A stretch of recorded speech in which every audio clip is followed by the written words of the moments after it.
Oynamaq istəyirəm. Biz başladıq oyuna. Birinci səni demək olar Sabah öz üstünlüyü ilə keçirdi. Ona görə gol buraxdıq. Çox ikinci topları çox üzürdük. Yəni ümumi olaraq birinci sayım Sabahın haqqında yazmaq olar. Amma ikinci sayım toparlandıq. Daha üstün oyun sərgilədik. Sabahın yarım el əsasında keçirdiyi oyunu və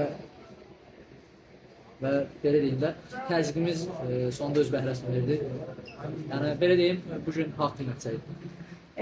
Qarşıdan milli ilə oyun gəlir və siz dəvət almamısınız milliyə. Bu barədə fikirləriniz sizə? Zədəliyəm, bir aydır. 2 oyunda oynamıram. Baş məşqçi də, milliyin baş məşqçisi öz mətbuat konferansında deyib ki, yəni çağırmaq fikrim var idi, sadəcə zədəsinə görə çağırılmamışam. Belə deyim, yəni onun qərarıdır. Hələ tam bərk olmamışam, oyunlarda hələ oynamıram. İnşallah milli fasilədən sonra oynamağa başlayacağım. Milli fasilədə, fasilədən sonraki oyunlar üçün necə hazırlaşmağı düşünürsünüz belə fiziki baxımdan? Onu məşqçi bilir. Hazırlaşacaq təbii ki, milliyə cəmi 2 oyunçu yollayırdıq.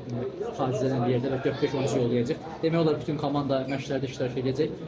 Belə də daha yaxşılaşacaq.